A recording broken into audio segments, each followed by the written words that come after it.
pouvons pas continuer de nous taire.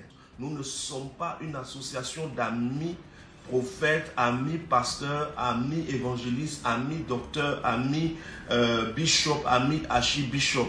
Nous ne sommes pas dans une association. Nous sommes des personnes en train de chercher à se connecter à la vérité, à la parole vraie qui est en Jésus. C'est pas comme si ce direct est une attaque à ces personnes. Il n'y a aucune attaque envers une personne.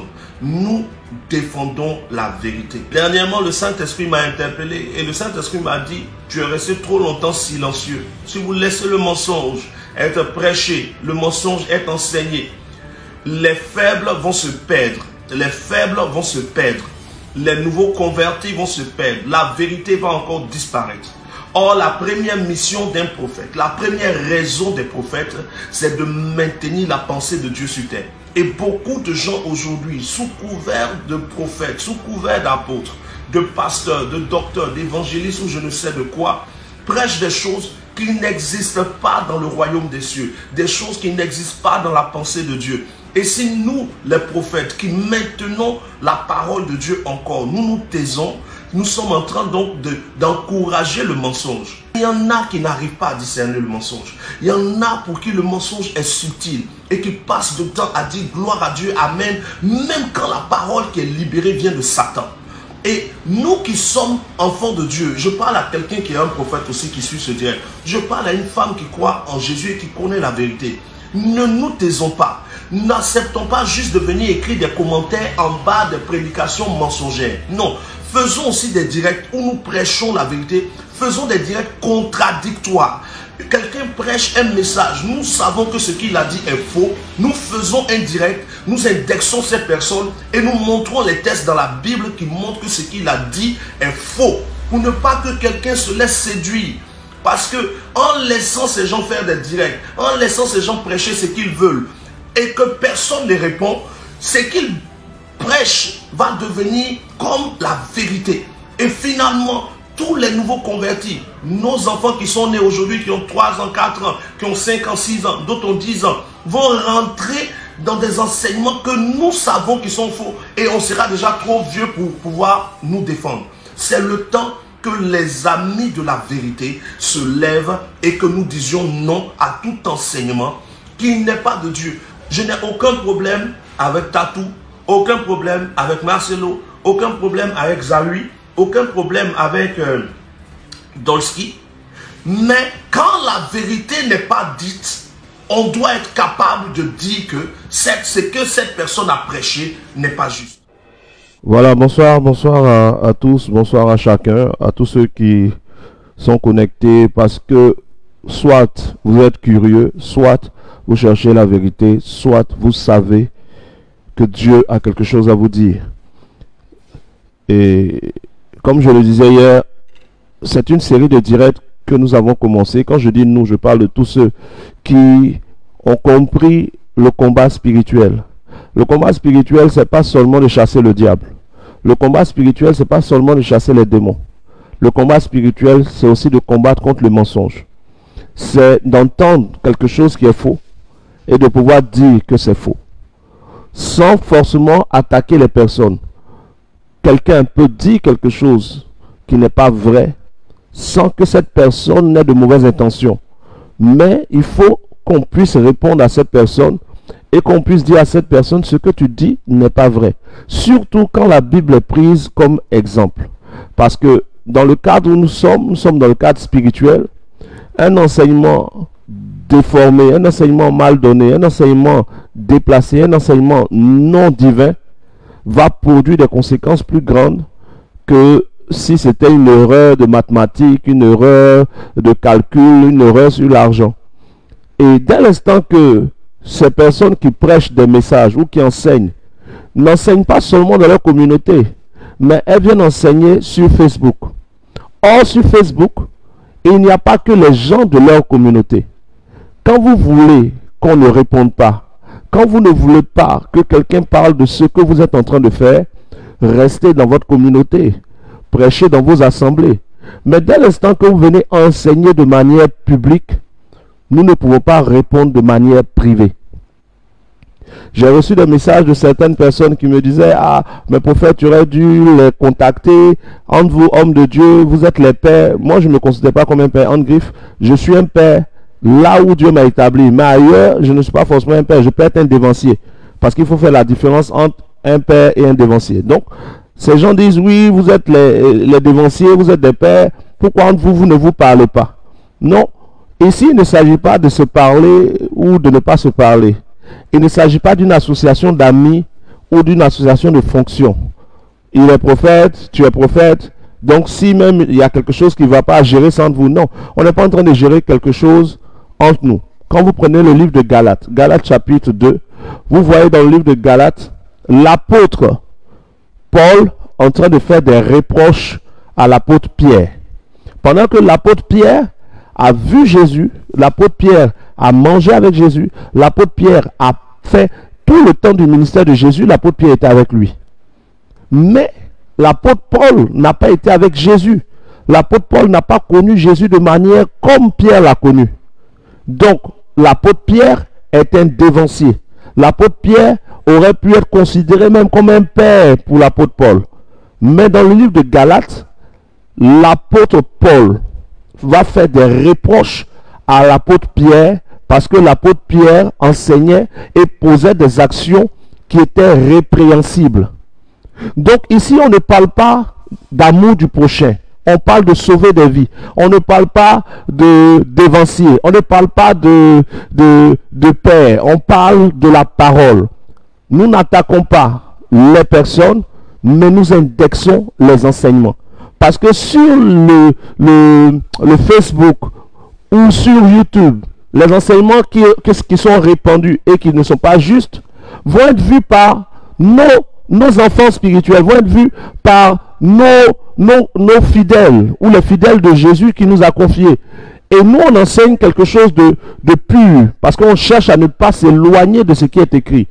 Mais quand ceux que Dieu nous a confiés rentrent à la maison, ils sont plus en contact avec Facebook qu'avec nous. Et donc, si on ne répond pas quand le faux est sur Internet, ça va contaminer des gens qui sont à la recherche de la vérité. Donc, comprenez que on n'est pas en train de viser Zawi, Dolski, tout cela. Non, on parle de ce qu'ils enseignent qui peut mener des gens à être en contact avec des démons. Et c'est ce que nous appelons des doctrines de démons qui sortent de la bouche de certaines personnes qui elles-mêmes, des fois, ne savent pas que ce qu'elles disent vient du diable. Mais nous sommes obligés de les interpeller. Je ne vais pas écrire en inbox à Zawi ou à tout cela parce que leur message est public. La réponse sera publique. Voilà. Jésus, même notre Seigneur, qui est notre modèle, quand il est arrivé sur terre, il indexait les messages des scribes, il indexait les messages des pharisiens.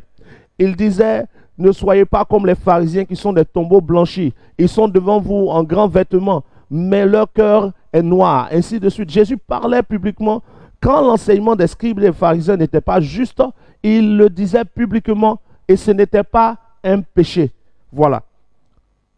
Donc, Pierre et Paul n'étaient pas des ennemis, mais Paul a fait des reproches à l'apôtre Pierre. Je ne suis pas ennemi de ces personnes, mais quand c'est du faux, il faut dire que c'est du faux. Et hier, nous avons commencé, et en parlant hier, nous avons touché à certains points qui sont très précis. Des points que nous ne pouvons pas négliger. Regardez un peu. L'enfant de Dieu aujourd'hui fait une grosse erreur qui fait que le mensonge est en train de prendre tout le territoire parce que les enfants de Dieu aujourd'hui se regroupent derrière des hommes pour se battre au lieu de se battre pour la vérité. Celui-ci dit: je suis de Pierre, celui-ci dit: je suis de Paul, celui-ci dit: je suis de telle communauté, je suis de ceci. Or, l'essentiel, ce ne sont pas les noms, ce ne sont pas les communautés, c'est qu'est-ce qui est enseigné. Parce qu'aucun homme de Dieu ne peut faire entrer un de ses fidèles ou un des fidèles que Dieu lui a confiés au ciel. Celui qui est à la porte, c'est Jésus. Aucun d'entre nous n'a le sang qui a coulé pour quelqu'un dans nos communautés. Et des fois, les personnes dans les communautés oublient. Et dès l'instant qu'ils voient le nom de quelqu'un qui peut-être prêche avec eux, cité, ils se disent, on nous attaque. On n'attaque personne, on attaque la parole qui est libérée. Selon Éphésiens qui dit que l'épée du Saint-Esprit, c'est la parole de Dieu. Et donc là, nous allons utiliser la parole pour montrer que Zawi enseigne des choses qui ne sont pas bibliques, des choses qui ne sont pas divines, des choses qui sont démoniaques. Dolski s'y prête aussi. Dolski enseigne des choses qui vont connecter des hommes et des femmes aux esprits et aux démons. Marcelo enseigne des choses qui vont faire perdre de la puissance à beaucoup de chrétiens. Tatou enseigne des choses qui vont connecter des chrétiens à des esprits de mort. Et quand je le dis de manière précise et je vous donne les tests de manière précise. Et moi, comme j'aime bien ce volet du Seigneur qui est que Dieu quitte le ciel et qui vient sur terre parce qu'il n'a pas peur de ses ennemis, je souhaite même, comme je pense que c'était Dolski qui l'avait dit, qu'il serait bien qu'il y ait un plateau où Dolski est assis et il va développer sa théorie. Et beaucoup d'hommes de Dieu qu'il a indexés n'ont pas accepté ce plateau. Moi, je suis très prêt pour ce genre de plateau. Ça ferait vraiment du bien au corps de Christ. Un plateau Dolski pourrait expliquer pourquoi en 2023, après la mort et la résurrection de Jésus, dans ses pratiques, il tue encore des animaux pour le pardon des péchés des gens ou pour faire des sacrifices pour des fidèles qui croient en Jésus. Ou il pourrait expliquer pourquoi il enseigne que le chrétien doit prier nu. Et on pourra ensemble, autour, non pas des coups de poing, non pas de nos titres, non pas de nos fils, mais autour des écrits et de la révélation que le Saint-Esprit donne, voir ce qui est bienséant plutôt que ce qui est, comme on va dire, répandu, ce qui est à la mode. Aujourd'hui, la mode, c'est les rémas. La mode, c'est de dire, j'ai un réma, Dieu m'a révélé, Dieu a fait ceci, Dieu a fait cela. Mais tout réma doit avoir une base. Et la base du réma doit être dans le contexte du test. Ce n'est pas juste des rémas pour des rémas. Ce serait bien que sur ce plateau, il y ait aussi Zawi pour qu'il nous explique si lui aussi, il a un bâton qui est le prince des démons. Puisque Zawi enseigne que Moïse a réussi à faire sortir, jamais Moïse n'a fait sortir le peuple d'Israël d'Égypte, jamais Dieu n'a ouvert la mer Rouge, et que c'est la femme prostituée d'Apocalypse qui a ouvert la mer Rouge, et que c'est le serpent ancien appelé Lucifer et Satan qui a fait sortir le peuple d'Israël d'Égypte. Donc quand on entend de telles choses, pour nous qui sommes à la recherche de la vérité et qui, bien que ne l'ayons pas encore totalement trouvé, avons trouvé une part qui nous sauve en Jésus, nous ne pouvons pas nous taire. Nous ne pouvons pas faire comme beaucoup de personnes qui disent « Non, il ne faut pas faire comme ça, c'est une guerre contre les prophètes. » Quand le pasteur Marcelo a commencé à parler de certaines pratiques de certains prophètes, les gens parlaient de la guerre des pasteurs contre les prophètes. Il n'y a pas de guerre de pasteurs contre les prophètes. Il y a une guerre du blé contre l'ivraie. Il y a une guerre du royaume des cieux contre le royaume des ténèbres. Et cette guerre n'a pas commencé aujourd'hui. Et depuis que la vérité a été révélée par Dieu sur terre, il y a toujours eu des personnes pour se lever et dire voici un mensonge et voici un mensonge. Et dans notre saison, il faut que nous soyons plusieurs à nous lever, à faire des directs live et à expliquer ce que nous savons de la vérité pour que ceux qui sont faibles ne tombent pas dans les pièges. Pour que ceux qui sont forts soient encore plus forts. Parce que nous sommes dans une vraie bataille, mais pas une bataille contre les ministères de quelqu'un, une bataille contre le mensonge, puisque le mensonge dans la bouche d'une personne reconnue comme vraie semble devenir vrai. Donc Satan ne va pas aller chercher le fou de Gadara pour chercher à mettre du venin dans les églises. Non, il va prendre quelqu'un qu'on pense être vraiment très instruit. On va se dire, c'est quelqu'un qu'on connaît, c'est un pasteur connu, on le connaît dans le monde, c'est quelqu'un qui a une grande église, c'est quelqu'un... Et puis, à cause de la confiance des choses inutiles, comme une grande église, comme un grand nom, comme une grande voiture et tout, les gens vont avoir confiance. Et quand le mensonge va être libéré, les gens vont croire facilement et sans faire de recherche.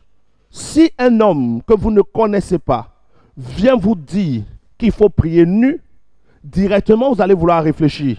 Mais quand c'est quelqu'un qui s'est déjà fait passer pour quelqu'un qui aime Dieu et qui est vrai, quand il parle, peu font des recherches, beaucoup acceptent tout en même temps. Et c'est là le piège. C'est là le piège. Et c'est ce piège-là que nous voulons refermer. Je fais le résumé de ce qu'on s'est dit, je pense, c'était hier. Hier, nous avons compris que Zawi est dans l'erreur. Pourquoi? Parce que sa doctrine est une doctrine de démon. Pourquoi la doctrine de Zawi est une doctrine de démon?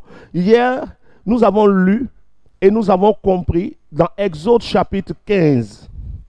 Exode le chapitre 15, que Dieu est celui qui a fait sortir le peuple d'Israël de l'Égypte. Et Dieu est celui qui, par le souffle de sa bouche, Exode chapitre 15, a fendu la mer Rouge en deux, de telle sorte que les flots sont devenus des murailles à gauche et à droite pour que le peuple traverse. Donc quand Zawi dit que Moïse a levé le bâton et la prostituée qui est sur les eaux, en voyant le bâton de Moïse, ce bâton qui représente un démon, la prostituée sur les eaux a ouvert les eaux, c'est faux. C'est un mensonge et ce n'est pas Dieu qui peut dire de telles choses. Dieu dit, à moi la gloire, à mon honneur, je ne partagerai pas ma gloire avec un autre. Dieu ne partage pas sa gloire avec quelqu'un. Donc Dieu ne va pas s'associer à un bâton qui représente le prince des démons. Dieu ne va pas s'associer à une prostituée qui est sur les grandes eaux pour faire sortir son peuple d'Égypte. Parce que Dieu ne partage pas sa gloire avec un autre. Maintenant, de quel Dieu je parle? Je parle de ce Dieu-là qui nous a aimés au point de donner pour nous le sacrifice pour que nous soyons sauvés par Jésus. Maintenant, si Zawi parle d'un autre Dieu, qu'il nous dise le nom de cet autre Dieu, là, il n'y a plus de débat. Mais s'il fait allusion au Dieu qui s'est révélé à Abraham, à Moïse, et qui va permettre qu'il y ait un peuple duquel va sortir le Messie, afin que ce Messie devienne le sacrifice pour notre salut, si c'est de ce peuple-là qui parle, de ce Dieu-là qui parle, alors son enseignement est faux, est erroné et est démoniaque. Ensuite, dans l'enseignement de Zawi, il dit que Moïse a marché, n'est pas rentré en Canaan, parce que Moïse s'appuyait sur un bâton. Et comme ce bâton, c'était un démon, si Moïse était rentré en Canaan, c'est le bâton qui allait être posé en premier en Canaan, et Canaan allait devenir une terre de démons. Mais c'est vraiment pas réfléchi du tout. En tout cas, si c'est fait volontairement, c'est idiot. Si ce n'est pas fait volontairement, que Dieu t'aide, Zawi. Sinon, peut-être que tu as de bonnes intentions, mais ton enseignement est faux. Moïse n'est pas rentré en Canaan pour une raison que Dieu lui-même explique. Moïse n'est pas rentré en Canaan parce que, au lieu de parler au rocher, Moïse a désobéi en frappant le rocher. Et Dieu lui a dit, à cause du fait que tu n'es pas appliqué ce que je t'ai dit, tes yeux verront Canaan, mais tu n'y rentreras pas. C'est écrit dans la Bible. Je ne sais pas comment vous faites pour aller inventer vos trucs de sci-fi. C'est écrit dans la Bible. Ce n'est pas parce qu'il avait un bâton qui va rentrer en Canaan. Dieu a eu peur qu'un bâton qui représente un démon rentre en Canaan avant Moïse. Frère, il faut quand même être réaliste. Le Dieu dont on parle, même si tu n'as pas connu bien qui c'est, il ne faut pas l'emmener si bas. C'est celui qui parle et tout fait silence. C'est ce Dieu-là devant lequel les principautés, les autorités, les esprits méchants dans les lieux célestes se taisent et se prosternent. Il ne peut pas craindre. Et ce que lui peut faire, jamais le Dieu de Pharaon ne peut le faire. Ce qu'il peut faire, la prostituée sur les eaux ne peut le faire. Donc, en associant Dieu avec le bâton représentant le prince des démons, en associant Dieu avec la prostituée sur les eaux, ton enseignement est déjà démoniaque. C'est un enseignement à rejeter, c'est un enseignement à écarter complètement. L'autre chose, c'est que Quand vous parlez d'alliance avec les eaux, jamais la Bible ne nous demande de faire des alliances avec les eaux. Pour ceux qui veulent voir l'entièreté des paroles pour révéler l'enseignement démoniaque donné par Zawi sur certains points, il suffira de regarder sur ma page et de voir le direct d'hier. Aujourd'hui, nous parlons simplement de Dolski. Voici quelqu'un d'autre qui a des révélations, mais il faut qu'on sache bien ces révélations viennent de qui. On va passer juste un extrait de ce qu'il prêche. Et vous allez voir vous-même ce qu'il dit. Et on va comparer avec ce que la Bible dit et ce que Dieu dit. Voilà. Donc, d'un instant à l'autre, vous allez voir cet élément qui va passer. Donc, voilà un homme. C'est pas un sorcier. Il dit, tais, écoute la parole de l'Éternel. Ainsi parle l'Éternel. Inscrivez cet homme. Donc, la mission est confiée à la terre. D'où vient le secret de parler à la terre? C'est une imitation du langage même de Dieu. Nous irons dans le livre de Genèse 1. En fait, celui qui a maudit en passant par la terre est sage parce qu'il connaît ce qu'on appelle la loi du métalangage. Il ne s'est pas dérangé, il s'est adressé à l'eau. Ce qui veut dire que dans la création, il y a ce qu'on appelle les cofondateurs. Dans une entreprise, il y a ce qu'on appelle les cofondateurs. Il y a le fondateur principal, mais il y a aussi ce qu'on appelle les d'autres actionnaires. Dans actionnaire, il y a le thème action. Dieu a utilisé la parole pour créer, mais en réalité, en parlant, il s'est adressé à l'eau et à la terre en ce qui concerne la création des animaux terrestres et la création des animaux aquatiques. Alors, maintenant, nous allons tous commencer à comprendre une chose qui est extraordinaire. À partir du verset 26, que dit la Bible? Puis Dieu dit, faisons l'homme à notre image. Il dit, faisons l'homme à notre image. Aujourd'hui, je vais vous donner une révélation. À qui Dieu s'adressait? Il y a des pasteurs qui ont dit que Dieu s'adressait à Dieu le Père, Dieu le Fils et Dieu le Saint-Esprit. Mais la réponse se trouve dans le texte. Il va falloir identifier avec qui Dieu dialogue.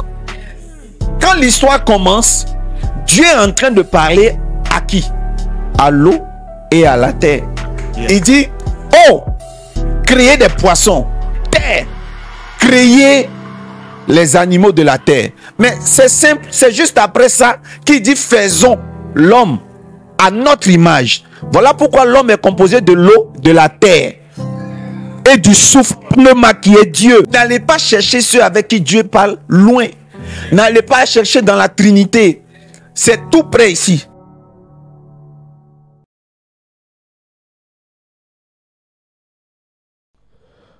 Voilà, je pense que vous avez pu voir cet extrait où Dolski dit clairement que Dieu n'a pas tout créé, mais que Dieu a créé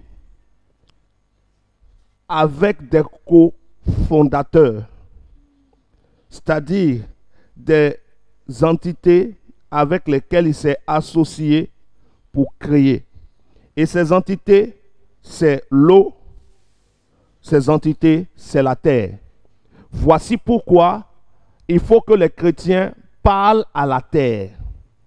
Les chrétiens doivent parler à la terre, et à la terre comme si c'était une personne, parce que Dieu même a parlé à la terre et la terre a créé. Donc Dieu a dit à la terre, terre, crée les animaux.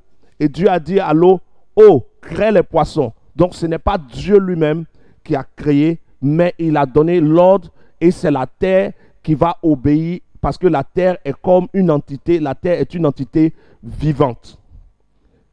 Mais regardons ensemble le livre de Genèse. Je fais Genèse chapitre 1, verset 21. Dans le livre de Genèse chapitre 1, verset 21, voici ce qui est écrit. Commençons même Genèse chapitre 1, verset 19. Commençons verset 19. Ainsi il y eut un soir et il y eut un matin, ce fut le 4e jour. Genèse chapitre 1, verset 20. Dieu dit que les eaux produisent en abondance des animaux vivants et que des oiseaux volent sur la terre vers l'étendue du ciel. Dieu créa Dieu dit, et maintenant il est précisé au verset 21, Dieu créa les grands poissons et tous les animaux vivants qui se meuvent et que les eaux produisent en abondance selon leur espèce. Il créa aussi tout oiseau ailé selon son espèce. Dieu vit que cela était bon. Je tiens à préciser pour ceux qui se laissent distraire par ce type de message où on vous dit que Dieu a parlé à l'eau comme si l'eau était une personne et puis c'est l'eau qui a fait. Non, comprenez bien. Dieu parle et ce que sa bouche dit, sa main l'accomplit. La Bible dit ce que sa bouche dit, sa main l'accomplit. Dieu au commencement a créé les cieux et la terre. Il a créé la terre. Et en ayant créé la terre, il a créé la terre de telle sorte que sa parole puisse dans la terre produire. Sa parole puisse dans les eaux produire. Mais ce ne sont pas les eaux d'elles-mêmes qui produisent. Ce n'est pas la terre d'elle-même qui produit. La terre ne réfléchit pas. Les eaux ne réfléchissent pas. Dieu réfléchit. Dieu est une personne, est un être vivant. La terre est une chose. L'eau est une chose. On veut vous faire croire que la terre est une entité vivante, un être vivant, et que l'eau est un être vivant. Pourquoi est-ce qu'ils veulent vous faire croire cela? Parce que nous sommes arrivés en 2023. Et dans les lois spirituelles, après des pactes, il y a un temps où les pactes perdent leur force. Qu'ils le fassent de manière volontaire ou non, je ne sais. Mais ce qui est juste, c'est que nos ancêtres ont fait des pactes avec les eaux. On fait les pactes avec les forêts. On fait les pactes avec la terre. On fait des pactes avec les esprits des airs. Mais quand on parle des pactes avec les eaux, c'était avec les esprits des eaux. Les pactes avec la terre, c'était les esprits de la terre. Les pactes avec l'air, c'était les esprits des airs. Et ces pactes-là, avec le temps qui est passé, ont commencé à perdre de leur force dans la vie de beaucoup d'entre vous. Et certains pactes même sont annulés. Et les esprits qui sont derrière ces pactes cherchent des moyens de vous pousser vous-même à devenir des personnes qui rentrent en contact avec eux pour rétablir les pactes, pour qu'ils aient à nouveau des pouvoirs dans vos vies. Et pour que ces esprits puissent être invoqués par vous, des orateurs vous font croire que la terre est un être à qui on parle. En fait, en bas de leur enseignement, il y a un démon qui est de la terre, il y a un démon des eaux, il y a un démon des airs, il y a un démon sous la terre qui attend que tu fasses les prières que ces gens vous demandent. Et quand vous allez parler à la terre, pensant que c'est poussé par Dieu, vous allez rentrer en contact avec les démons de la terre, ces esprits de mort sous la terre là, qui vont revenir dans vos vies et tisser des pactes avec vous. Zawi enseignait, je pense Zawi ou Dolski surtout enseignait qu'il faut aller au bord de l'eau. Quand tu es au bord de l'eau, ton esprit s'ouvre plus au monde spirituel. Quel monde spirituel on va chercher au bord de l'eau? C'est des pratiques pour vous connecter aux esprits des eaux, à ces esprits des mondes des eaux là, qui sont en train de faire. Dieu, notre Dieu, ne nous appelle pas à de telles choses. Quand tu regardes Ésaïe 45, verset 12, il dit, c'est moi qui ai fait la terre et qui sur elle ai créé l'homme. C'est moi, ce sont mes mains qui ont déployé les cieux et c'est moi qui ai posé toute leur armée. Il dit, seul j'ai créé ces choses.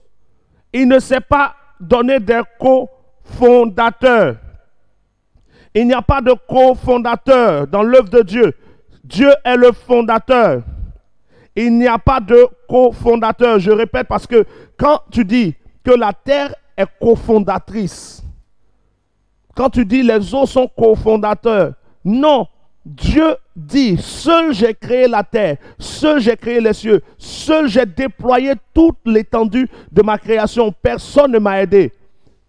Et quand tu entends Dieu dire, faisons l'homme à notre image, selon l'enseignement de Dolski, faisons, Dieu parlait à la terre et à l'eau. Ce n'est pas juste.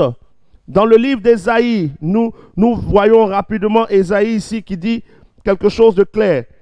Dieu ne parlera pas à la terre comme une personne, ni à l'eau, bien qu'il en ait le pouvoir. Mais voici ce qu'il dit dans Ésaïe. Nous sommes dans Ésaïe, chapitre 6. à partir du verset, on peut voir le verset 1, après vous pouvez lire jusqu'au verset 8. Au verset 8, j'entendis la voix. Quand il dit j'entendis, il dit la voix. C'est une seule voix. La voix du Seigneur, l'Éternel, disant, qui enverrai-je? Une personne. Et qui marchera pour nous? Pluriel. Je réponds, me voici Seigneur, envoie-moi. Il dit alors, va et dis à ce peuple. Quand tu lis Ésaïe chapitre 6, tu entends l'Éternel dire, qui enverrai-je? Qui va envoyer? Lui seul. Mais qui marchera pour nous? Plusieurs. Le plusieurs ici, depuis Ésaïe chapitre 6, verset 1, vous pouvez voir tous ceux qui étaient là. Il parlait aux chérubins qui étaient là. Il parlait aux personnes qui étaient là. Et parmi ces personnes qui étaient là, il y avait des chérubins, il y avait des séraphins, il y avait des anges. Et c'est à ces anges qu'il dit, qui marchera pour nous. Le nous n'est pas mis pour la terre, le nous n'est pas mis pour l'eau, le nous est mis pour des êtres vivants. Et ces êtres vivants sont l'armée des cieux qu'on appelle des anges. Il dit, qui marchera pour nous. Parce que dans l'enseignement que vous venez d'entendre, dans ce qu'il dit bien, quand Dieu dit qui marchera pour nous, Dieu parle de l'eau et de la terre. Donc l'eau est arrêtée, l'eau est vivante, l'eau écoute, l'eau parle et la terre est vivante, la terre écoute, la terre parle. Et il cause à trois et il décide de créer. La terre donc est mise au niveau de Dieu. Quand la terre est mise au niveau de Dieu, l'eau est mise au niveau de Dieu, on sait directement qu'on a affaire à de faux dieux. Parce que la terre n'est pas Dieu pour créer. L'eau n'est pas Dieu pour créer. Dès l'instant qu'on parle de l'eau qui est capable de créer, on est en train de parler du démon des eaux dans le royaume des ténèbres. Ne rentrez pas ou n'entrez pas en contact ou en alliance avec les eaux. Ne parlez pas à l'eau comme si c'est une personne avec qui vous allez tisser une alliance. Zawi dit la même chose. Zawi dit que pour être riche, il faut que tu sois en alliance avec les eaux. N'entrez pas dans les alliances avec les eaux. C'est une erreur, c'est un enseignement de démon. Qu'ils soient conscients ou non, mais leur enseignement est un enseignement qui n'est pas de Dieu. Cofondateur, c'est totalement faux. Il n'y a pas de cofondateur. Dieu est celui qui a tout créé.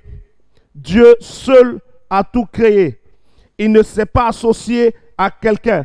De sa droite puissante, il a déployé toutes choses. De sa main puissante, il a fait toutes choses. Ésaïe chapitre 44, verset 24. Il dit ceci.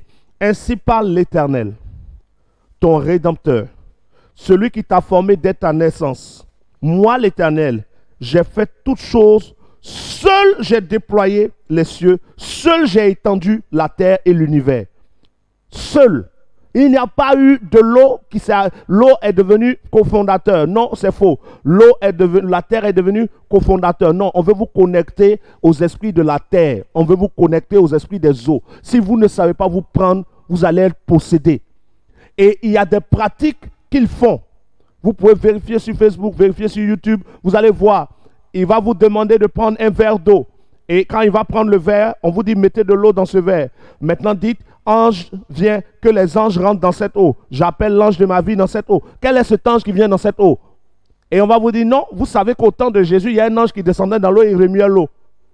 Donc quand l'ange remuait l'eau, on buvait.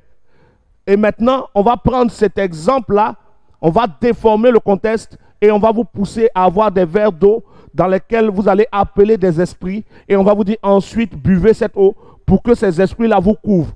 Et vous allez être possédés par des démons qui vont suivre vous et vos enfants. Vous voyez ça de manière simple, mais c'est des enseignements qui viennent de livres mystiques et de livres sataniques. Parce que beaucoup de soi-disant hommes de Dieu aujourd'hui disent que la Bible ne suffit plus. Ils ont besoin de plus de puissance parce qu'ils veulent plus de noms. Ils veulent être connus tellement qu'ils commencent à lire des livres pour chercher des pouvoirs anciens. Et ils ont laissé la puissance simple du Saint-Esprit pour aller chercher des puissances prises ailleurs, du feu étranger. Et donc, beaucoup de pratiques sont en train d'être faites. On va vous demander d'avoir une capuche noire. Vous allez voir une vidéo où il a une capuche noire sur la tête et il est en train d'enseigner. Il aime se faire appeler mystique. Papa mystica, prophète mystique. Ton enseignement est mystique. Et ce mot mystique est en train de prendre la place. On va te dire, non, le mot mystique, ce n'est pas un mot compliqué. Ça veut dire ce qui est un peu voilé, ce qui est... On s'en fout. Nous, on ne veut pas ce mot dans l'évangile. Parce que quand vous envoyez ce mot dans l'évangile, pendant que ce mot est utilisé pour désigner tout ce qui est du côté des ténèbres dans notre entendement aujourd'hui, vous faites ça exprès pour pousser les gens à se rapprocher des choses qui ne sont pas de Dieu. Quand on avance dans cet enseignement, regardons cet autre extrait où il dit clairement qu'il faut prier nu. C'est-à-dire, quand tu pries nu, regardez et vous comprendrez. Il va le dire lui-même et puis on va voir directement dans quel cadre il faut être nu. La nudité nous rend plus sensibles à la voix de Dieu. On va décortiquer le texte biblique. Regardez maintenant. Voici le texte biblique. Nous allons retirer cette partie et j'ai eu peur, si vous voulez, parce que j'ai eu peur. Nous allons reprendre la parole maintenant en supprimant une deuxième partie qui est « et je me suis caché ». Écoutons maintenant le texte biblique. Il répondit, j'ai entendu ta voix dans le jardin parce que je suis nu. Come on. My God. Alors, comprenez la révélation. Tout de suite, il y a quelqu'un qui a dit aïe, aïe, aïe, aïe, aïe, aïe. Il dit, j'ai entendu ta voix dans le jardin parce que je suis nu. La nudité nous rend plus sensibles à la voix de Dieu. Merci. Écoutez-moi bien. Il y a une action et il y a un lieu. Et j'ai entendu ta voix. Ah, regardez la précision. Dans le jardin. La question que vous devez vous poser, où est-ce que Adam entendait les voix? Ouf, j'ai la chair de poule. La provenance de la voix de Dieu. Vous savez, ce pourquoi il a eu peur vient de la forme et la manière par lesquelles il a entendu Dieu lui parler. Ce n'était pas habituel. Il n'avait pas l'habitude d'entendre Dieu dans le jardin. Dans le jardin suggère que, à partir du moment où il était nu, il n'entendait plus seulement de l'intérieur, mais aussi de l'extérieur. Vous savez, lorsque vous avez toujours l'habitude d'entendre de l'intérieur, vous êtes comme sourd de l'extérieur. Et tout bruit qui arrivera pour la première fois de l'extérieur va d'abord vous effrayer. Donc, quand il est nu, ça déclenche l'audibilité d'Adam. Donc, il attend maintenant de l'extérieur. Vous voyez, il lève la tête et la voix quitte dans le jardin. Il y avait un autre endroit atypique par lequel Adam parlait avec Dieu. Et cet endroit était la cogitation. C'est d'ailleurs de cette manière que parlent les esprits. C'est pourquoi nous ne les entendons pas dans le monde physique. Quand deux sorciers sont dans le même endroit, ils peuvent communiquer sans qu'on ne les voie parler, balbutier, bouger les lèvres. On appelle ça la communication par cogitation. La communication inter. Ésotéros. Mais il devient sensible quand il est nu. Quand il découvre qu'il est nu, donc quand il est nu, il devient sensible. À l'origine, comment Adam parlait-il avec Dieu? Pour l'interrogation. Mais une autre chose, est-ce que Adam avait toujours été nu? Il y a un problème de comment on nous a prêché l'évangile. Adam avait toujours été nu. C'est ce qu'on se dit parce que le Seigneur lui dit, mais qui t'a appris que tu es nu? Ok? Et moi j'ai l'habitude de dire que la nudité charnelle d'Adam n'était pas là depuis le début. Adam avait un revêtement qui est tombé. Le revêtement doit être un halo, une lumière, quelque chose de fantaisiste, mais Adam n'avait toujours pas été nu. Mais vous savez ce qu'on appelle la loi du mimétisme. Okay, la loi du mimétisme, c'est que l'homme survit dans un environnement. Il survit du danger grâce à des applications que Dieu a déjà prédisposées en lui, comme le caméléon qui change de couleur quand il y a un danger. Laissez-moi vous dire une chose, que la nudité d'Adam n'était pas une fonction, une conséquence du péché. La nudité d'Adam était plutôt une fonction de combat et d'autosurvie. Il pêche, il devient nu. Oh my God. Je ne sais pas si quelqu'un comprend ce que je veux dire. Il n'est pas nu parce qu'il a péché. Il n'est pas nu parce que Dieu l'a puni du péché. Il est nu parce que Dieu veut le défendre du péché. Dieu lui montre son corps sécrète ou génère l'attitude qu'il faut avoir quand on a péché, se mettre nu. Vous venez d'écouter, vous venez de voir cet extrait vidéo. Dans cet extrait, vous entendez clairement Dolski qui dit ceci. C'est parce que Adam était nu que Adam a entendu la voix de Dieu. C'est un mensonge, un gros mensonge. C'est un manque de profondeur dans la révélation. C'est un manque de connexion avec l'Esprit de Dieu. Selon que Jésus dit, lorsque le Saint-Esprit sera venu, il vous enseignera toutes choses. Quand le Saint-Esprit t'enseigne, ton enseignement ne dévie pas. Mais quand tu es enseigné par ton intelligence, par des maîtres qui ne sont je ne sais où, tu vas commencer à enseigner toi-même des choses qui ne viennent pas de Dieu. Premièrement, pourquoi ce que Dolski dit ici est faux? Parce qu'en réalité, jamais Dolski ne peut dire que Adam a entendu la voix de Dieu parce qu'il était nu. Pourquoi est-ce qu'il ne peut jamais dire cela? Parce que lui-même, dans l'extrait que vous venez d'écouter, Dolski dit ceci. Adam n'a pas toujours été nu. Il était d'abord couvert. Et c'est parce que sa désobéissance est arrivée qu'il se rend compte qu'il est nu. Donc Adam était d'abord couvert par ce qu'on appelle la Shekinah de Dieu. Une gloire qui l'environnait et qui faisait qu'on ne voyait pas ses parties intimes. Adam, donc, on est d'accord tous, il n'était pas nu. Mais après qu'il ait mangé le fruit, Adam et Ève ont vu qu'ils étaient nus. Donc, avant de manger ce fruit, ils n'étaient pas nus et ils ne se rendaient pas compte de leur nudité. On est d'accord.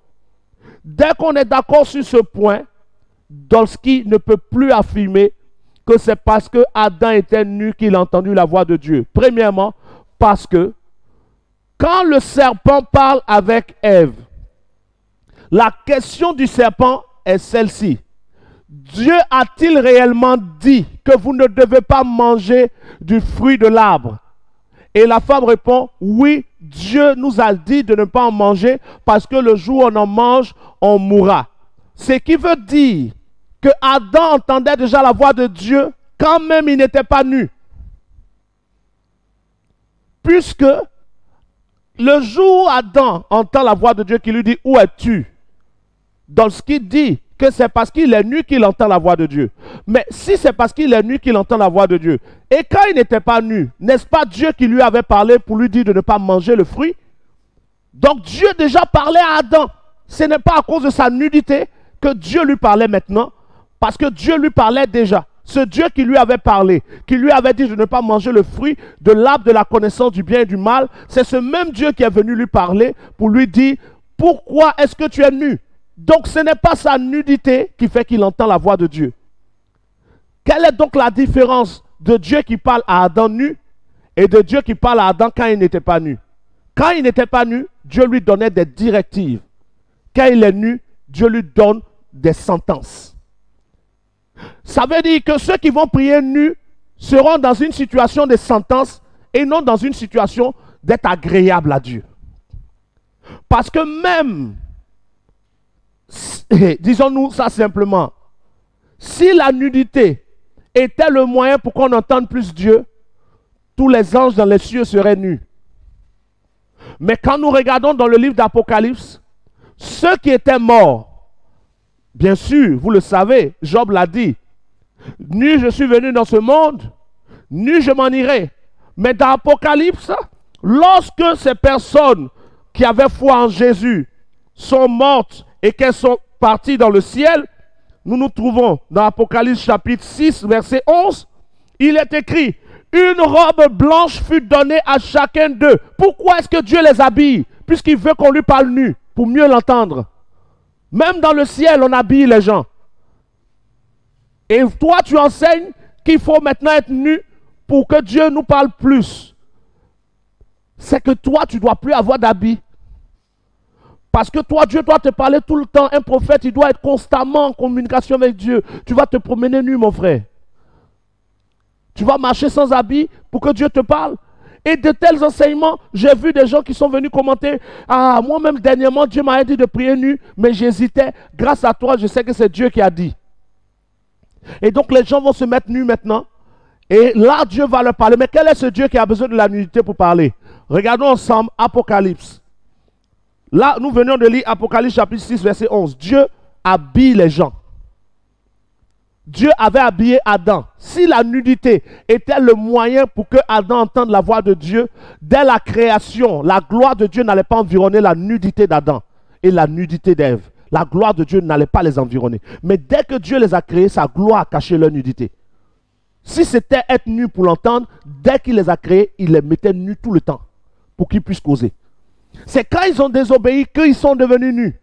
Et on vous dit, Adam a pris le fruit que Dieu lui a dit de ne pas prendre et il est nu. Et on vous dit, comme il est nu, il entend Dieu, vous aussi mettez-vous nu. Vous ne voyez pas l'action qui a eu lieu avant qu'il soit nu. Et beaucoup sont en train de croire en ça. Apocalypse chapitre 3.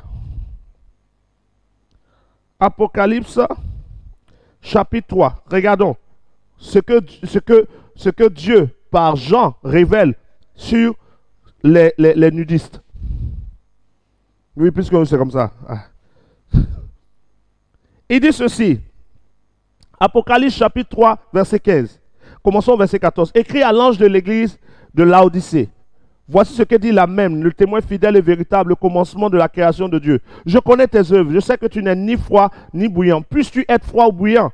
Ainsi, parce que tu es tiède et que tu n'es ni froid ni bouillant, je te vomirai de ma bouche. Parce que tu dis, je suis riche, je me suis enrichi et je n'ai point besoin de rien. Et parce que tu ne sais pas que tu es comment? Tu es malheureux, misérable, pauvre, aveugle et nu.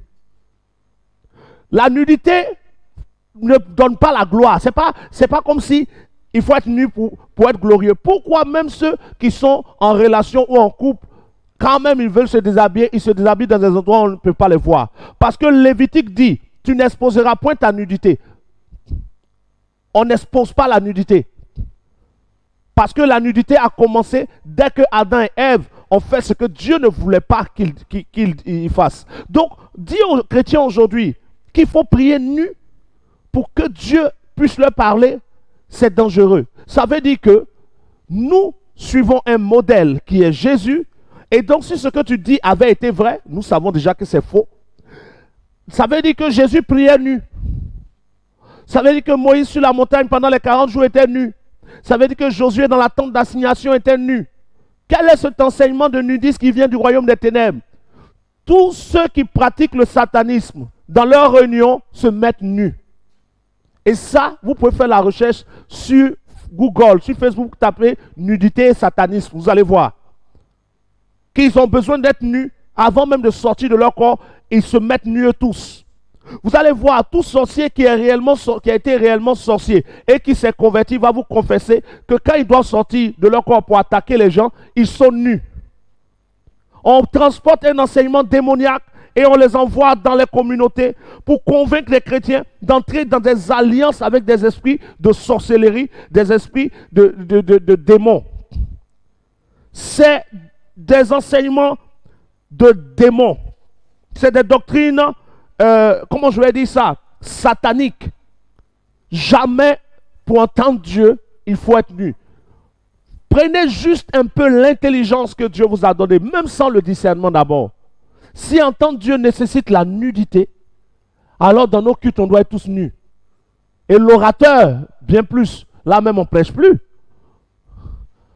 On dit quoi? Ah, l'homme de Dieu même est rentré, il est nu, il est devant vous. Il ne peut plus sauter. Il va sauter comment? Il va vous prêcher d'eau, il donne d'eau, et puis il prêche. Même donner de l'eau, c'est dangereux. Quel est cet évangile où, pour que l'homme de Dieu entende? Parce que pendant que nous prêchons, nous entendons la voix de Dieu. Tu dis que tu es prophète, tu sais que le prophète, ce n'est pas un message du passé, ce n'est pas un message du futur. Il entend à l'instant, il donne à l'instant. Or, pour entendre, il faut être nu. Pourtant, les dimanches, on te voit dans tes cultes en veste. Mais enlève les habits, donne l'exemple, sois le premier nu. Et quand tu vas être nu, on va voir ce que ça va produire. Et on va prier que pendant que tu es nu, la Bible dit que Jésus était dans un endroit et les gens le pressaient de gauche à droite. On va prier que pendant que tu es nu, les gens te pressent un peu de gauche à droite. Certains tiraient le vêtement de Jésus. Toi, tu n'as pas de vêtements. Ils vont tirer quoi? Bon, c'est faux. Il n'y a pas de nudité ici. Je ne sais pas, il y a quelqu'un qui disait... Donnez-moi juste, je regarde un peu les commentaires avant qu'on continue. Donc, comment quelqu'un peut arriver à ce niveau? À vouloir vous connecter à des esprits, à des démons, à des esprits des eaux, à des esprits de forêt. On veut vous pousser vous-même à entrer en alliance. Regardez, quand on fait la délivrance, quand on prie pour chasser les démons des corps, parfois les démons disent, c'est son ancêtre qui nous a invoqués. On est arrivé à un stade où ta délivrance est finie. Ou peut-être ta délivrance est presque finie. Les démons sentent qu'ils n'ont plus de pouvoir. Parce que beaucoup d'enfants de Dieu sont en train d'être libérés. Allez, on envoie un enseignement. La terre est une entité. Parlez à la terre, rentrez en alliance avec elle. Mais c'est ce que nos ancêtres ont cru. Et puis ils ont fait des pactes avec la terre. Et des esprits de la terre poursuivent aujourd'hui des descendances. C'est ce que nos ancêtres ont cru. Et ils ont fait des pactes avec les esprits des eaux. Croyant que c'était bon. Or, ils avaient affaire à des démons. Et aujourd'hui, on veut restaurer cela. Et maintenant, on va vous pousser à être nu pour prier. Parce que quand tu es nu, c'est là que Dieu te parle plus. Dieu parlait déjà à Adam avant qu'il ne mange le fruit. Dieu parlait déjà à Adam. C'est parce qu'il parlait à Adam que Dieu a pu lui dire de ne pas manger le fruit. Adam n'était pas nu, mais Dieu lui parlait. Donc, tu ne peux pas prendre un petit bout là et puis même regarder vous-même. Avant même de dire qu'il faut prier nu. Il dit, enlevons telle parole. Enlevons telle parole. Enlevons, si on enlève telle parole, qu'est-ce qui va rester? J'étais nu, j'ai entendu ta voix. Mais pourquoi tu enlèves tout ce qui est au milieu pour faire j'étais nu, j'ai entendu ta voix? Parce que pour déformer la parole, des fois on est obligé de retirer des paroles. Dieu ne t'appelle pas à prier nu. Dieu t'appelle à lui parler par la foi en Jésus. Si c'est dans la nudité que Dieu devait nous parler, dans l'Ancien Testament, Dieu n'aurait pas demandé que les sacrificateurs aient des vêtements qui sont cousus par révélation. Les sacrificateurs avaient des vêtements dont on les habillait avant d'entrer dans le sacerdoce. Ils avaient des vêtements avant de commencer leur sacerdoce. Et quand ils entraient dans le lieu très saint, aucun texte ne dit qu'ils devaient enlever leurs vêtements. Ils restaient dans leurs vêtements pour servir Dieu. Ce qu'il est en train d'enseigner, c'est des pratiques du satanisme. C'est dans le satanisme qu'on demande de la nudité. Là-bas, la nudité est importante. Quand ils arrivent, eux se mettent tous nus d'abord avant de commencer leurs incantations. Nous ne sommes pas des satanistes, nous sommes des fils de Jésus et Jésus n'a pas prié nu. Ceux qui prient nus sont misérables, pauvres, aveugles et nus. Apocalypse chapitre 3, versets 19 à 20. Je ne sais pas si tu as la vidéo de où il a la capuche là. Vous pouvez faire une recherche où il a une capuche noire et il est en train de donner des pratiques aux gens. Peuple de Dieu, vraiment, faites très attention. Je veux terminer pour aujourd'hui en touchant ce que Marcelo a enseigné. Et je vous dis d'avance, parlez de ces directs à vos frères. Pour vous qui aimez la vérité, repartagez ce direct pour que d'autres entendent. Parce que vous négligez. Vous dites, moi je sais qu'il ment. Moi je sais que c'est faux. Mais quelqu'un ne sait pas. Quelqu'un est en train de dire Amen pendant que ce qu'il est en train de dire connecte à des démons. Et le lundi, on aura un autre direct qui parlera spécialement de Tatou et de son enseignement sur les morts. Voilà. Regardons l'extrait de Marcelo. Voici une différence entre un super pouvoir et un don spirituel. Le super pouvoir est sous ton contrôle, mais le don spirituel n'est pas sous ton contrôle. Quiconque te présente un don spirituel sous son contrôle, ce n'est plus Dieu, c'est Satan. Je ne peux pas dire mon don de guérison maintenant va fonctionner, c'est Dieu qui décide.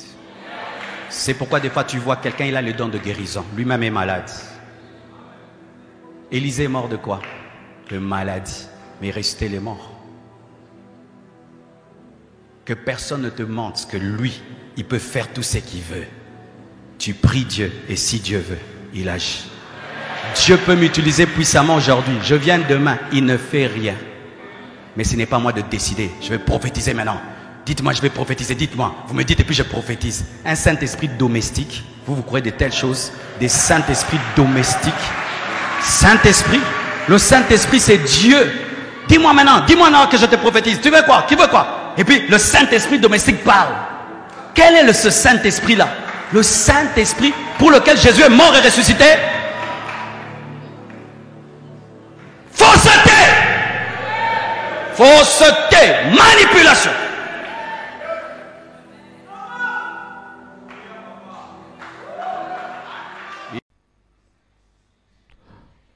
Voilà, vous venez de voir cet extrait de Marcelo qui dit clairement, si quelqu'un vous présente un don qu'il maîtrise, c'est un magicien ou un sorcier.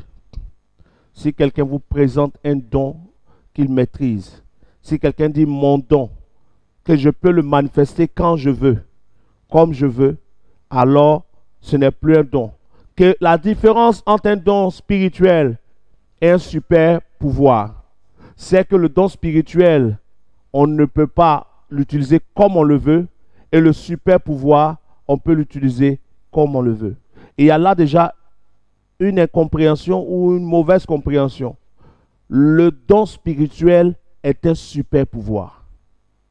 Il n'y a pas de différence entre un don spirituel reçu de Dieu et un super pouvoir. Parce qu'un don spirituel venant de Dieu est un super pouvoir dans le territoire des hommes. C'est un super pouvoir de pouvoir lever sa main et arrêter la pluie. C'est un super pouvoir de pouvoir dire à un malade, lève-toi et marche. C'est un super pouvoir d'ouvrir la mer rouge. C'est un super pouvoir de dire à quelqu'un qui est mort, lève-toi et sors de la mort. C'est un super pouvoir de dire à un esprit dans un corps de sortir et cet esprit sort. Maintenant, il est bon qu'on précise encore ceci. Il y a une différence entre l'action du Saint-Esprit et le don spirituel. Parce que lorsque l'homme de Dieu est en train de dire à une maladie, au nom de Jésus, sors de ce corps, il n'est pas en train de donner un ordre au Saint-Esprit. C'est une mauvaise compréhension de la puissance et du pouvoir que Dieu nous a donné. À tous ceux qui l'ont reçu, à ceux qui croient en son nom, la parole a donné le pouvoir de devenir enfant de Dieu. Devenir enfant de Dieu est différent de faire comme les enfants de Dieu. Devenir enfant de Dieu, c'est recevoir la nature de Dieu. Et la nature de Dieu nous octroie de la puissance. Vous recevrez une puissance. Le Saint-Esprit venant sur vous. Donc le Saint-Esprit n'est pas la puissance. Mais quand le Saint-Esprit vient sur nous, nous recevons de la puissance. Et ce Saint-Esprit qui est venu sur nous, qui nous a donné de la puissance, nous donne des dons. Il y a une différence entre dons spirituels, entre puissance spirituelle, entre pouvoir spirituel et autorité spirituelle. Il faut bien avoir cette connaissance de la différence entre le Saint-Esprit, entre les dons spirituels, entre l'autorité spirituelle, les pouvoirs et la puissance spirituelle. Si, quand on dit à un paralytique, lève-toi et marche, que c'est le Saint-Esprit à qui on donne des ordres, ce n'est plus l'évangile. Ce n'est pas au Saint-Esprit. C'est la manifestation de notre foi. Par la foi, Hébreux chapitre 11, il est écrit, par la foi, certaines femmes retrouvèrent leur mort. Quelqu'un est mort, mais la femme qui est avec lui par la foi a fait que son homme s'est relevé. Qu'est-ce qui fait que l'homme s'est relevé? Sa foi. Et beaucoup d'hommes de Dieu réellement en Jésus, ont reçu ce qu'on appelle le don de foi. Et le don de la foi, en face des situations, quand ce don se déclenche, quand on l'exerce avec assurance. C'est un don que Dieu a fait aux hommes, le don de la foi, le don de la prophétie, le don des guérisons, le don des langues, le don de l'interprétation. Il y a plusieurs dons et même dans la Bible on cite beaucoup de dons. Mais un don qui t'est fait par Dieu se développe avec l'exercice du don. Au fur et à mesure que tu exerces dans le don, tu prends de l'assurance dans le don. Tu commences à connaître le don. Le Saint-Esprit t'enseigne comment utiliser le don. Utiliser le don, ce n'est pas utiliser le Saint-Esprit. Parce que Marcelo dit, quel est ce Saint-Esprit domestique à qui on dit, je veux prophétiser et le Saint-Esprit se met dedans. Non, le Saint-Esprit n'est pas celui qui prophétise. Le Saint-Esprit donne le don de prophétie. Le Saint-Esprit donne de la puissance, mais le Saint-Esprit n'est pas la puissance. Celui qui prophétise, prophétise parce qu'il a la capacité que Dieu lui a donnée de voir ce que d'autres ne voient pas. Il a la capacité que Dieu lui a donnée de toucher des malades et qui guérissent. Regardez par exemple l'apôtre Paul, dont le mouchoir, son mouchoir, pris par des gens, pouvait aller toucher des malades ailleurs et les malades guérissaient. On dira que le Saint-Esprit était dans le mouchoir. Non, le Saint-Esprit n'est pas dans le mouchoir. Mais la puissance est restée dans le mouchoir. Le Saint-Esprit n'habite pas des mouchoirs. Mais la puissance qui avait été mise sur l'apôtre Paul était capable de se répandre dans son mouchoir. Voici pourquoi il est dit, tu oins d'huile ma tête et ma coupe déborde. Parce que l'onction qui descend sur un homme de Dieu peut contaminer même sa sueur. Voici pourquoi la femme qui avait des pertes de sang a touché le pan de la robe de Jésus, elle a été guérie. Jésus dit, une force est sortie de moi. Elle n'a même pas touché son corps, elle a touché son vêtement. La Bible dit que l'ombre de Pierre pouvait passer sur un malade et le malade se lève. Le Saint-Esprit n'habite pas une ombre. C'est nos corps qui sont son temple. Mais l'ombre était capable d'agir parce qu'il y a de la puissance que Dieu donne à ses serviteurs, des dons qu'il donne à ses serviteurs, de l'autorité qu'il donne à ses serviteurs. Et celui qui le leur a donné, c'est le Saint-Esprit, parce qu'il y a diversité de dons, mais un seul Saint-Esprit qui donne tout à tous pour l'utilité commune. Maintenant, la question qu'il faudra poser à Marcelo, qui peut lui permettre de comprendre, parce que apparemment il en veut particulièrement un prophète du nom de Tatou, et comme ils s'en veulent, c'est devenu comme des messages, maintenant ça rentre dans les prédications pour se viser. La question qu'il faut poser à Marcelo, c'est est-ce que Marcelo parle en langue? Si Marcelo dit oui qu'il parle en langue, alors son enseignement est déjà faux. Parce que le parler en langue est un don spirituel, oui ou non? Mais tous ceux qui ont le parler en langue peuvent parler quand ils veulent. Donc quand tu dis que quelqu'un qui a un don, qui peut faire comme il veut, c'est satanique, mais c'est mal comprendre les dons. À n'importe quel instant, celui qui a le don du parler en langue veut parler, il parle. À n'importe... Vrai ou faux? Pour vous qui suivez, en commentaire, vous pouvez préciser si c'est faux, tu mets c'est faux. Il va à la boutique, il peut être devant le boutiquier, Machikarababa, en même temps. C'est un sorcier alors? Non. Maîtriser un don, pouvoir l'exercer quand on le veut, ne rend pas quelqu'un sorcier. Parce que le don se développe dans l'exercice du don. Et quelqu'un qui a développé la parole de connaissance peut à n'importe quel moment regarder quelqu'un et savoir ce qu'il veut voir ou entrevoir ce qu'il veut entrevoir. C'est un don qui s'est développé. Ce qu'il faut dire, c'est que ce que Dieu demande, c'est que les dons, même quand ils sont développés, le serviteur soit soumis au Saint-Esprit pour ne pas exercer quand Dieu ne lui a pas dit d'exercer. Regarde un peu Marcelo, si tu vois cette vidéo.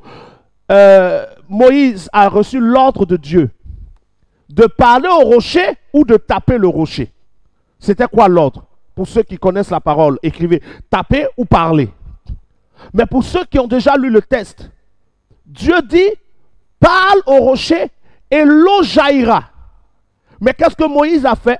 Moïse a frappé le rocher et qu'est-ce que l'eau a fait? L'eau a quand même jailli. La vie de Dieu, c'était pâle. Mais malgré qu'il n'a pas fait ce que Dieu a dit, l'eau est sortie. Pourtant, Moïse n'est pas un sorcier. Le serviteur peut utiliser le don sans que Dieu n'ait été d'accord. On parle de rebelle, un serviteur rebelle. Voici pourquoi la Bible dit que nous rendons compte des dons que Dieu nous a donnés. Si ces dons-là, chaque fois qu'on les exerce, c'est ce que Dieu a dit, alors on ne demande plus compte à quelqu'un. Le Saint-Esprit a donné des dons aux hommes et ces hommes les utilisent et ils doivent être soumis au Dieu qui le leur a donné. Le parler en langue est un don, mais on parle en langue quand est-ce qu'on le veut. On peut parler en langue partout. De même, celui qui prophétise peut se disposer et donner des prophéties. Celui qui chasse les démons, parce que la puissance pour chasser les démons, il y a un don aussi dans ce combat-là. Il peut chasser tout démon partout où il veut. Mais nous voulons être soumis au Saint-Esprit dans l'exercice des dons. Je lis quelques textes pour que vous voyez bien. Dans le livre de 1 Corinthiens chapitre 12 verset 28, il est écrit: « Et Dieu a établi dans l'Église premièrement des apôtres, secondairement des prophètes, ensuite des docteurs, ceux qui ont le don des miracles, puis ceux qui ont les dons de guérir, de secourir, de gouverner, c'est-à-dire de diriger. Même diriger un culte vient d'un don spirituel. Mais celui qui dirige un culte peut diriger tous les cultes. Partout on le met, il peut diriger. Il maîtrise sa direction. Partout il peut diriger. Ensuite, le don de parler diverses langues. Donc le parler en langue, en diverses langues est un don. Mais on peut parler quand on veut, où on veut. Je peux être dans les toilettes, je parle en langue. Je peux être dans la douche, je parle en langue. Je peux être sur ma terrasse, je parle en langue. Je peux être en train de manger, et puis parler en langue. Ça ne fait pas de moi un sorcier. Donc quand Marcelo dit que si vous maîtrisez un don, vous voyez quelqu'un qui est là, il dit mon don, mon don, mon don, mon don. Eh bien regardons Actes chapitre 3. Au sujet de cette phrase, mon don. Personne ne peut dire mon don. Actes chapitre 3. Actes chapitre 3. Et je lis. Pierre et Jean montaient ensemble au temple à l'heure de la prière. C'était la 9e heure. Et il y avait un homme boiteux de naissance qu'on plaçait tous les jours à la porte du temple appelé la Belle pour qu'il demandât l'aumône à ceux qui entraient dans le temple. Cet homme, voyant Pierre et Jean qui allaient y rentrer, leur demanda l'aumône. Pierre, de même que Jean, fixa les yeux sur lui et dit: regarde-nous. Et il les regardait attentivement, s'attendant à recevoir d'eux quelque chose. Alors Pierre dit: je n'ai ni argent, ni or, mais ce que j'ai, je te le donne. Au nom de Jésus, lève-toi et marche. Pierre dit: ce que j'ai.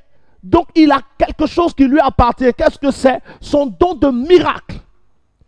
J'ai la capacité de te guérir. Il dit: je vais te guérir. Ce que j'ai, je te le donne. Il ne dit pas ce que Dieu m'a donné. Il ne dit pas ce que Dieu a. Il dit ce que j'ai. Mais il a eu comment? Dieu lui a donné un don. Ce que j'ai, je te le donne. Son don de guérison a été manifesté. Il dit: au nom de Jésus, lève-toi et marche. Sa phrase au nom de Jésus signifie simplement: j'ai le don, je peux l'exercer comme je veux, mais cette fois-ci où je l'exerce, c'est sous l'autorité de Jésus parce que j'ai la conviction qu'il veut que je te guérisse. Au nom de Jésus veut dire avec l'accord de Jésus. Mais certains utilisent des dons sans l'accord de Dieu. Et dans ce sens, il y aura un jugement où Dieu nous demandera compte de toutes nos œuvres pendant qu'on le servait. Mais dire que quelqu'un qui dit mon don est un sorcier, dire que quelqu'un qui maîtrise un don spirituel est un sorcier, est une erreur de Marcelo. Et je veux dire à tous ceux qui ont commencé à suivre ces enseignements que nous sommes en train de donner, que notre objectif, ce n'est pas de montrer qu'on sait que les autres, c'est de pousser tout le monde à indexer ce qui est faux. De la même manière que je suis en train de parler de ces hommes qui prêchent des choses parce que ce qu'ils ont dit n'est pas juste. S'il m'arrive de donner un enseignement que quelqu'un trouve qui n'est pas juste, je vous encourage à faire aussi un direct dessus. Le prophète Guillaume Kofi a enseigné telle chose à la lumière des écrits. Ça c'est faux, ça c'est faux. Il n'y a pas de problème. Quand je verrai votre vidéo, je vais regarder si ce que vous avez dit dedans est juste. Je fais un culte où je demande pardon au peuple que je me suis trompé sur tel point, où je fais un direct où je vous dis merci, parce qu'on ne peut pas s'aimer sans se dire la vérité. Ce n'est pas parce que l'apôtre Pierre a été repris par l'apôtre Paul que l'apôtre Pierre était sorcier. Le chien qui se trompe reste un chien. L'homme qui se trompe reste un homme. Et le fils de Dieu qui se trompe reste fils de Dieu. Mais qui accepte par humilité d'être corrigé. Parmi tous ces serviteurs que je cite aujourd'hui, avec des enseignements que je viens de démontrer qui ne sont pas vrais, se trouvent de vrais serviteurs qui se sont trompés.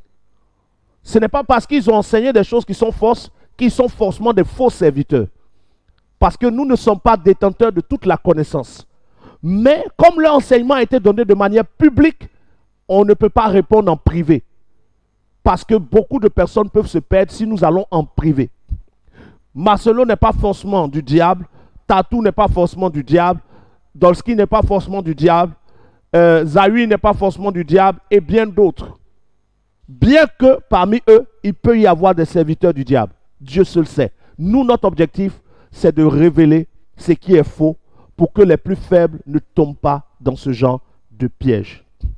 Le lundi, nous aurons un direct sur les esprits de mort et de toutes ces choses-là. On va regarder un extrait, un dernier extrait, et puis nous allons terminer. Seigneur Jésus manifeste une dimension spirituelle selon laquelle Moïse est venu causer avec lui. Or Moïse est mort. La Bible dit dans le livre de Jude, quand Michel discutait le corps de Moïse avec Satan, il n'osa pas l'injurier. Or corps veut dire cadavre. C'est que Moïse est mort, Satan a bloqué le corps. Moi ma question, c'est qu'est-ce qu'il y avait sur le corps de Moïse pour que Satan le prenne en otage? Qui était Moïse pour que Satan revendique son corps? Quel genre de prophète était Moïse pour que Satan revendique son corps? D'ailleurs, même pourquoi les magiciens de Pharaon aussi arrivent à reproduire cela. Même bizarrement, quand ils sortent de l'Égypte, Dieu dit à Moïse, fends la mer toi-même. Dieu n'a pas dit qu'il allait fendre la mer pour Moïse, mais Dieu dit à Moïse, tends ta verge sur la mer et fends-la. Comment est-ce que Moïse peut fendre la mer? Moïse n'a pas fendu la mer, bien-aimé. Moïse a présenté le bâton à la mer et la mer s'est fendue. Parce que Apocalypse dit qu'il y a une prostituée qui est établie sur les grandes eaux. Et la plus grande eau s'appelle la mer. Alors quand Moïse arrive au devant de la mer et que Moïse présente le bâton, celle qui est sur les grandes eaux, elle ne voit pas un bâton, mais elle voit son patron. Alors elle est obligée de laisser Moïse passer parce que ce n'est pas n'importe qui est en otage. C'est le patron de tous les démons. Non, je ne sais pas si je parle à quelqu'un.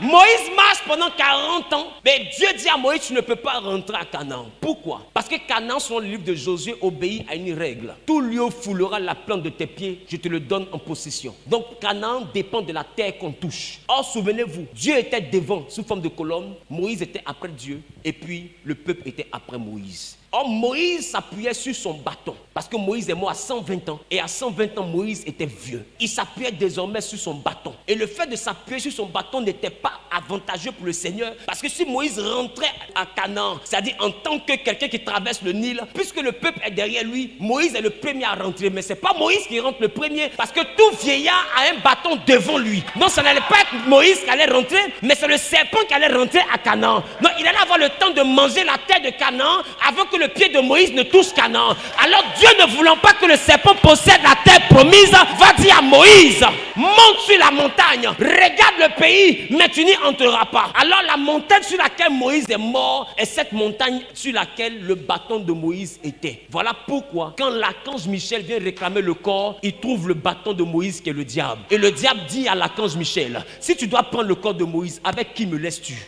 Avec qui? Parce que c'est entre ses mains que Dieu m'a mis. Comment est-ce que tu fais pour me l'arracher? Et c'est pour envoyer Moïse à être délivré de cela que quand Jésus est arrivé, il allait pendant 40 jours dans le désert. Parce que Moïse a fait 40 ans de marche, il méritait de rentrer à Canaan. Ce n'était pas la colère, mais c'était le bâton qui l'a disqualifié. Alors il fallait que quelqu'un vienne le délivrer du bâton. Comme Michel a échoué devant le bâton, alors Dieu va se faire chair et lui-même va aller rencontrer le bâton. Et bizarrement, vous allez remarquer que c'est au 40e jour que Jésus rencontre le diable. Parce que c'était la distance légale entre l'Égypte et Canaan. Il devait faire 40 jours au départ. Qui se rappelle? Mais comme ils ont murmuré, Dieu a rendu 140 ans. Or, Jésus, qui a fait ces 40 jours, il n'a pas murmuré. Voilà pourquoi en 40 jours juste, il est arrivé là où eux ils sont arrivés après 40 ans. Et quand il arrive là, au moment pile, il tombe sur le bâton de Moïse, parce que c'est à cette période que Moïse était mort. Donc quand il rencontre... Voilà, je bénis Dieu pour vos vies, pour vous qui avez pu suivre ce direct. Aujourd'hui, le prochain, ça sera normalement lundi ou mardi.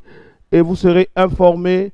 En résumé, vous avez vu l'extrait de Zawi qui dit bien que Moïse n'a pas ouvert la mer Rouge, Dieu n'a pas ouvert la mer Rouge, mais il a présenté le bâton et la prostituée qui est sur les eaux, la grande eau qui est la mer, a vu le patron des démons et c'est pour cela qu'elle a ouvert la mer.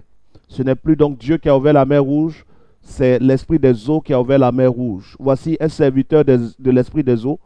En tout cas, son message, si, puisqu'un prophète n'est que le porte-parole d'une divinité, s'il parle de l'esprit des eaux qui ouvre la mer Rouge, alors il se fait passer pour serviteur de l'esprit des eaux. Mais nous qui sommes serviteurs de Dieu, nous disons, Dieu a ouvert la mer Rouge, selon Genèse, Exode chapitre 15, qui dit, par le souffle de sa bouche, l'Éternel a fendu la mer en deux, de telle sorte que les eaux se sont suspendues de gauche et de droite, et Israël a traversé. C'est le Dieu qui a ouvert la mer Rouge. Nous disons que Dieu, notre Dieu, manifesté en Jésus, qui a changé l'eau en vin, est celui qui, par l'action de Aaron, a donné aux eaux du Nil de devenir rouges comme du sang. Et nous disons et nous répétons que la vérité est notre part. Et partout où vous verrez quelqu'un qui prêche quelque chose que vous sentez qui n'est pas juste, peut-être que vous n'avez pas cette capacité de faire des directs live comme je suis en train de le faire, envoyez-nous la vidéo. Et nous ferons un direct sur cette chaîne de télé appelée Chris V TV. Pour ceux qui sont là, vous pouvez aimer, taper sur Facebook Chris V TV. Vous likez la page. Il y aura des émissions là-bas, des débats là-bas. Et si Zawi, Dolski,